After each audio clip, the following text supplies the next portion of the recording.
ಎಲ್ಲರಿಗೂ ನಮಸ್ಕಾರ. ಜ್ಯೋತಿಷ್ಯ ಬೆಳಕು ಚಾನಲ್ಗೆ ಸ್ವಾಗತ ಸುಸ್ವಾಗತ.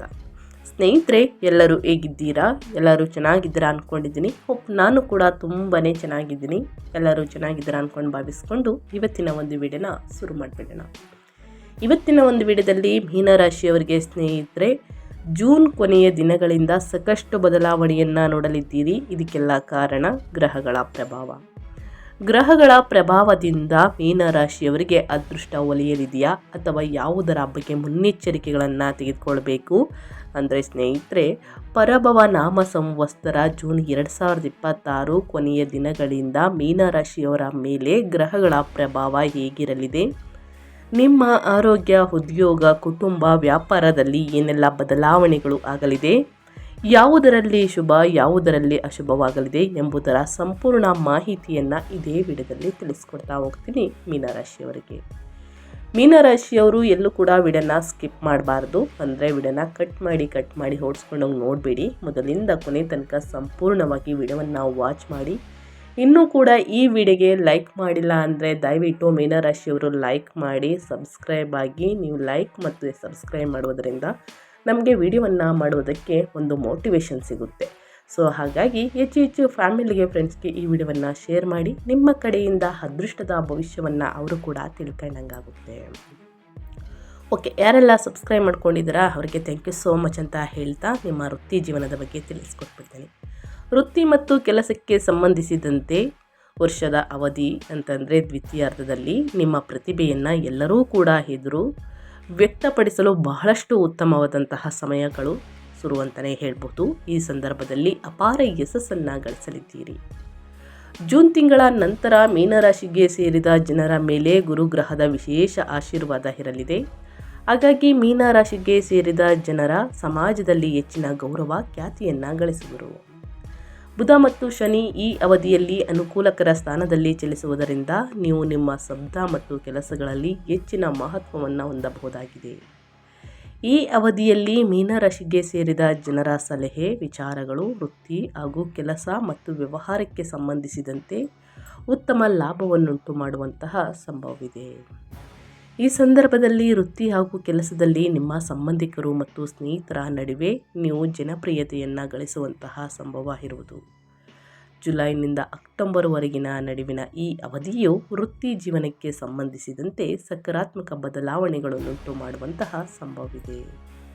ರಾಹು ನಿಮ್ಮ ಜಾತಕದ 12ನೇ ಮನೆಯಲ್ಲಿ ಚಲಿಸುವ ಕಾರಣ ವಿದೇಶಕ್ಕೆ ಪ್ರಯಾಣಿಸುವುದು, ವಿದೇಶಿ ಯೋಜನೆಗಳಿಗೆ ಸಂಬಂಧಿಸಿದಂತೆ ಉತ್ತಮ ಅವಕಾಶಗಳನ್ನು ಪಡೆಯುವಂತಹ ಸಾಧ್ಯತೆಗಳಿವೆ. ವ್ಯಾಪಾರ ವ್ಯವಹಾರಕ್ಕೆ ಸಂಬಂಧಿಸಿದಂತೆ ಈ ವರ್ಷದ ಮಧ್ಯದಲ್ಲಿ ಅಂದರೆ ಜೂನ್ ತಿಂಗಳಿಂದ ಕೆಲಸದಲ್ಲಿ ಒತ್ತಡ ಹೆಚ್ಚಾಗಬಹುದು. ಇದರಿಂದಾಗಿ ಮಾನಸಿಕ ಒತ್ತಡಕ್ಕೆ ಒಳಗಾಗುವಂತಹ ಸಂಭವವಿರುವುದು. ಗುರುವಿನ ದೃಷ್ಟಿಯು ನಿಮ್ಮ ಲಾಭದ ಮನೆಯಲ್ಲಿರುವ ಕಾರಣ ಕೆಲಸದ ಸ್ಥಳದಲ್ಲಿ ಉನ್ನತ ಪದವಿ ಮತ್ತು ಗೌರವಕ್ಕೆ ಪಾತ್ರರಾಗುವಿರಿ. ಒಟ್ಟಾರೆಯಾಗಿ ವೃತ್ತಿ ಜೀವನದಲ್ಲಿ ಮೀನರಾಶಿಯವರು ಏನೆಲ್ಲ ಬದಲಾವಣೆಯನ್ನು ನೋಡಲಿದ್ದೀರಿ, ಯಾವುದರ ಬಗ್ಗೆ ಎಚ್ಚರಿಕೆ ವಹಿಸಬೇಕು ಅನ್ನೋದನ್ನ ಕಂಪ್ಲೀಟಾಗಿ ತಿಳಿಸ್ಕೊಟ್ಟಿದ್ದೀನಿ. ಇನ್ನು ನಿಮ್ಮ ಆರ್ಥಿಕ ಸ್ಥಿತಿ.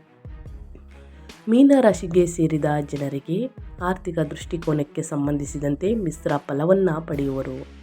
ಈ ಅವಧಿಯಲ್ಲಿ ನಿಮ್ಮ ಆದಾಯವನ್ನು ಹೆಚ್ಚಿಸಲು ಹೊಸ ಮಾರ್ಗಗಳು ಗೋಚರಿಸುವುದು. ಆದರೆ 12ನೇ ಮನೆಯಲ್ಲಿ ರಾಹುವಿನ ಚಲನೆ ಅನವಶ್ಯಕ ಮತ್ತು ಹಠಾತ್ ಖರ್ಚುಗಳಲ್ಲಿ ಹೆಚ್ಚಳವನ್ನುಂಟು ಮಾಡುವಂತಹ ಸಂಭವವಿದೆ. ಸಂಪತ್ತು ಅಥವಾ ಷೇರು ಮಾರುಕಟ್ಟೆಗೆ ಸಂಬಂಧಪಟ್ಟಂತಹ ಹೂಡಿಕೆಯನ್ನು ಮಾಡುವ ಮೊದಲು ಅನುಭವಿ ವ್ಯಕ್ತಿಗಳ ಸಲಹೆಯನ್ನು ಪಡೆಯುವುದು ಉತ್ತಮವಾಗಿರುತ್ತದೆ. ಇನ್ನು ಜೂನ್ ತಿಂಗಳ ನಂತರ ಜೀವನದಲ್ಲಿ ಅನೇಕ ಶುಭ ಘಟನೆಗಳು ನಡೆಯಬಹುದು. ಈ ಸಂದರ್ಭದಲ್ಲಿ ನಿಮ್ಮ ಆರ್ಥಿಕ ಪರಿಸ್ಥಿತಿ ಸುಧಾರಿಸಲಿದೆ. ಆರ್ಥಿಕ ಮತ್ತು ಆರೋಗ್ಯಕ್ಕೆ ಸಂಬಂಧಿಸಿದ ಸಮಸ್ಯೆಗಳು ಕಡಿಮೆಯಾಗುವುದು. ಕೆಲಸ ಮತ್ತು ಆರ್ಥಿಕವಾಗಿ ಉತ್ತಮ ಫಲಗಳನ್ನು ಪಡೆಯುವಿರಿ. ಹಾಗೆಯೇ ಈ ಸಂದರ್ಭದಲ್ಲಿ ಶುಭ ಹಾಗೂ ಧಾರ್ಮಿಕ ಕಾರ್ಯಗಳಿಗಾಗಿ ಹಣವನ್ನು ಖರ್ಚು ಮಾಡುವಂತಹ ಸಂಭವ ಬರಬಹುದು. ಮೀನರಾಶಿಯವರ ಆರೋಗ್ಯದಲ್ಲಿ ಏನೆಲ್ಲ ಬದಲಾವಣೆಗಳು ಕಂಡುಬರಬಹುದು, ಯಾವುದರ ಬಗ್ಗೆ ಎಚ್ಚರಿಕೆ ವಹಿಸಬೇಕು ಅಂದರೆ, ಶನಿ ಸಾಡೆಸಾತಿಯಾದಂತಹ ಪ್ರಭಾವದಿಂದಾಗಿ ಮೀನರಾಶಿಗೆ ಸೇರಿದ ಜನರು ಶಾರೀರಿಕವಾಗಿ ಸುಸ್ತು ಅಥವಾ ಕಾಲುಗಳಲ್ಲಿ ನೋವನ್ನು ಎದುರಿಸಬೇಕಾಗಿ ಬರಬಹುದು. ಹಾಗೆ ಮೀನರಾಶಿಗೆ ಸೇರಿದ ಜನರಿಗೆ ಈ ಸಂದರ್ಭದಲ್ಲಿ ಕೆಲಸದಲ್ಲಿ ಒತ್ತಡ ಮತ್ತು ಭವಿಷ್ಯಕ್ಕೆ ಸಂಬಂಧಿಸಿದಂತೆ ಚಿಂತೆ ಎದುರಾಗುವುದರಿಂದ ಇದು ನಿಮ್ಮ ನಿದ್ರಾಹೀನತೆ ಅಥವಾ ಮಾನಸಿಕ ಒತ್ತಡಕ್ಕೆ ಕಾರಣವಾಗಬಹುದು. ಅಭ್ಯಾಸವನ್ನು ಮಾಡುವುದರಿಂದ. ಅಂದರೆ ಸ್ನೇಹಿತರೆ, ಈ ಅವಧಿಯಲ್ಲಿ ಯೋಗ ಮತ್ತು ಧ್ಯಾನವನ್ನು ಅಭ್ಯಾಸ ಮಾಡುವುದರಿಂದ ಹೆಚ್ಚಿನ ಪ್ರಯೋಜನಗಳನ್ನು ಪಡೆಯಬಹುದಾಗಿದೆ ಮೀನರಾಶಿಯವರು. ಅದೇ ರೀತಿ ನಿಮ್ಮ ಸಂಬಂಧಗಳ ಬಗ್ಗೆ ಹೇಳೋದಾದರೆ, ಕುಟುಂಬದ ಬಗ್ಗೆ, ಪ್ರೇಮ ಜೀವನದ ಬಗ್ಗೆ, ವೈವಾಹಿಕ ಜೀವನದ ಬಗ್ಗೆ ಹೇಳೋದಾದರೆ ಏನೆಲ್ಲ ಬದಲಾವಣೆಯನ್ನು ಮೀನರಾಶಿಯವರು ನೋಡಲಿದ್ದೀರಿ ಅಂದರೆ, ಈ ಜೂನ್ ಕೊನೆಯ ದಿನಗಳಿಂದ ಅಂದರೆ 25ನೇ ತಾರೀಕು ನಂತರ ರಾಹುವಿನ ಕಾರಣದಿಂದಾಗಿ ಜೀವನದಲ್ಲಿ ಕೆಲವು ತಪ್ಪು ತಿಳುವಳಿಕೆಗಳು ಉಂಟಾಗುವಂತಹ ಸಂಭವವಿದೆ. ಹಾಗೆ ಮಹತ್ವಪೂರ್ಣವಾದಂತಹ ಕುಟುಂಬ ವಿಚಾರಗಳಲ್ಲಿ ನಿಮ್ಮ ಸಂಗಾತಿಯ ಸಲಹೆ ಮತ್ತು ಅಭಿಪ್ರಾಯಕ್ಕೆ ಹೆಚ್ಚಿನ ಮಹತ್ವವನ್ನು ನೀಡುವುದು ಉತ್ತಮ. ವಿದೇಶದಲ್ಲಿ ನೆಲೆಸಿರುವಂತಹ ಮಕ್ಕಳಿಂದ ಮೀನರಾಶಿಗೆ ಸೇರಿದ ಜನರಿಗೆ ಈ ಅವಧಿಯಲ್ಲಿ ಶುಭ ಸುದ್ದಿ ಲಭಿಸಬಹುದು. ಯಾರಿಗೆ ಸಂತಾನ ಯೋಗ ದೊರಕಿಲ್ಲವೋ ಅಂಥವರಿಗೆ ಸಂತಾನ ಭಾಗ್ಯದ ಪ್ರಾಪ್ತಿ ಕೂಡ ಆಗುವಂತಹ ಸಂಭವ ಇರುವುದು. ಅವರಿಗೆ ಸಂತಾನ ಯೋಗ ಕೂಡ ಇದೆ ಸ್ನೇಹಿತರೆ. ಇನ್ನು ಅವಿವಾಹಿತರಿಗೆ ಮದುವೆ ಯೋಗ ಕೂಡ ಇದೆ. ಈ ರಾಶಿಗೆ ಸೇರಿದ ವಿದ್ಯಾರ್ಥಿಗಳು ತಮ್ಮ ಓದಿನಲ್ಲಿ ಉತ್ತಮ ಪ್ರದರ್ಶನವನ್ನು ಈ ವರ್ಷ ನೀಡುವರು. ಹಾಗೆ ಈ ಸಂದರ್ಭದಲ್ಲಿ ಅವಿವಾಹಿತರು ವಿವಾಹಕ್ಕಾಗಿ ಪ್ರಯತ್ನಿಸುತ್ತಿರುವುದರಿಂದ ಯಶಸ್ಸು ದೊರಕಬಹುದು. ಈ ಸಂದರ್ಭದಲ್ಲಿ ಅಂದರೆ ಜೂನ್ ತಿಂಗಳ ನಂತರ ಕುಟುಂಬ ಜೀವನದಲ್ಲಿ ಸುಖ ಶಾಂತಿ ನೆಲೆಸುವುದು. ಹಾಗೆ ಅವಿವಾಹಿತರಿಗೆ ವಿವಾಹ ಯೋಗ ಕೂಡಿ ಬರಲಿದೆ.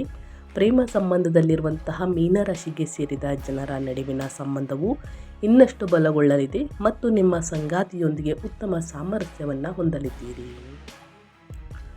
ಮೀನರಾಶಿಯವರಿಗೆ ಪ್ರಮುಖ ಸಲಹೆಗಳನ್ನು ತಿಳಿಸೋದಾದರೆ, ಮುನ್ನೆಚ್ಚರಿಕೆಗಳನ್ನು ತಿಳಿಸೋದಾದರೆ, ಶನಿಯ ಸಂಚಾರದ ಸಮಯದಲ್ಲಿ ಶಿಸ್ತು ಮತ್ತು ದೀರ್ಘಕಾಲೀನ ಗುರಿಗಳ ಮೇಲೆ ಹೆಚ್ಚಿನ ಗಮನವನ್ನು ಕೇಂದ್ರೀಕರಿಸಿ.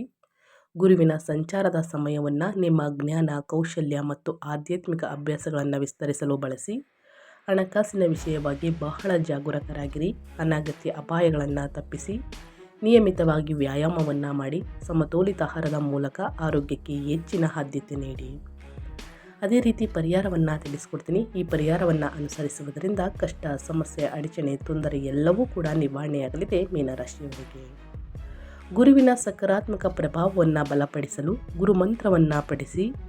ಓಂ ಗ್ರಾಂ ಗ್ರೀಂ ಗ್ರಾಂ ಸಹ ಗುರುವೇ ನಮಃ ಎಂದು ಮಂತ್ರವನ್ನು ಹೇಳಿ.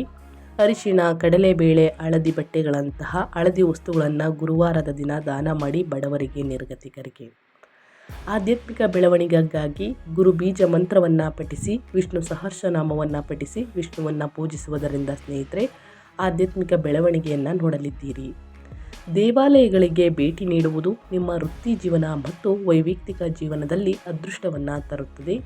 ನೀವು ಯಾವುದೇ ಅಡೆತಡೆಗಳನ್ನು ಹೊಂದಿದ್ದರೆ ನಿಮ್ಮ ಹತ್ತಿರದ ದೇವಾಲಯಗಳಿಗೆ ಭೇಟಿ ನೀಡಿ ನಿಮ್ಮ ಸಾಮರ್ಥ್ಯಕ್ಕೆ ಅನುಗುಣವಾಗಿ ದಾನವಾಗಿ ನೀಡಿ. ನಿಯಮಿತವಾಗಿ ವ್ಯಾಯಾಮ ಮಾಡುವ ಮೂಲಕ ನಿಮ್ಮ ಆರೋಗ್ಯದ ಬಗ್ಗೆ ಹೆಚ್ಚಿನ ಕಾಳಜಿ ವಹಿಸಿ. ಒಳ್ಳೆಯದು. ಸೂರ್ಯ ನಮಸ್ಕಾರ ಮಾಡುವುದು, ಆದಿತ್ಯ ಹೃದಯ ಸ್ತೋತ್ರವನ್ನು ಪಠಿಸುವುದು ಉತ್ತಮ. ಈ ವರ್ಷ ನಿಮ್ಮ ಆರೋಗ್ಯ ಸ್ಥಿತಿ ಸುಧಾರಿಸಲಿದೆ. ಒಟ್ಟಾರೆಯಾಗಿ ಹೇಳಬೇಕು ಅಂದರೆ ಮೀನರಾಶಿಯವರು ಏನೆಲ್ಲ ಅದೃಷ್ಟದ ಫಲಗಳನ್ನು ಗಳಿಸಲಿದ್ದೀರಿ, ಯಾವುದರ ಬಗ್ಗೆ ಎಚ್ಚರಿಕೆ ವಹಿಸಬೇಕು, ಏನೆಲ್ಲ ಪರಿಹಾರವನ್ನು ಮಾಡಬೇಕು ಅಂತ ಕಂಪ್ಲೀಟಾಗಿ ತಿಳಿಸ್ಕೊಟ್ಟಿದ್ದೀನಿ. ಒಳ್ಳೆಯ ಮಾಹಿತಿ ಸಿಕ್ಕಿದ್ದಲ್ಲಿ ವಿಡಿಯೋಗೆ ಲೈಕ್, ಕಮೆಂಟ್, ಶೇರ್ ಮಾಡಿ. ಸಬ್ಸ್ಕ್ರೈಬ್ ಆಗಿಲ್ಲ ಅಂದರೆ ಜ್ಯೋತಿಷ್ಯ ಬೆಳಕು ಚಾನಲ್ಗೆ ಸಬ್ಸ್ಕ್ರೈಬ್ ಆಗಿ ನಿಮ್ಮ ಅಭಿಪ್ರಾಯವನ್ನು ತಿಳಿಸಿ. ಮತ್ತೊಂದು ವಿಡಿಯೋದಲ್ಲಿ ಸಿಗ್ತೀನಿ. Thank you for watching.